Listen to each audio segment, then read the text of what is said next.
naglaho ang liwanag sa dilim, walang ingay, ngunit nagkakabingi. Buti nang alam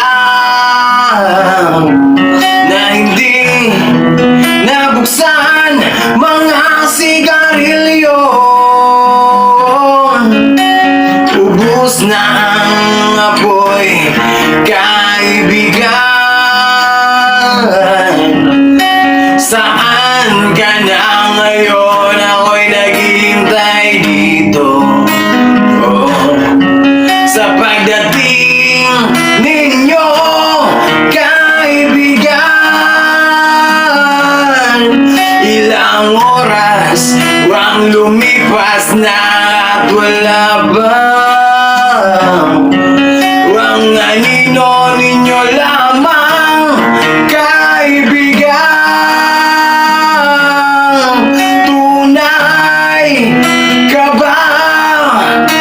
Wala na ba ngayon ang samahan natin?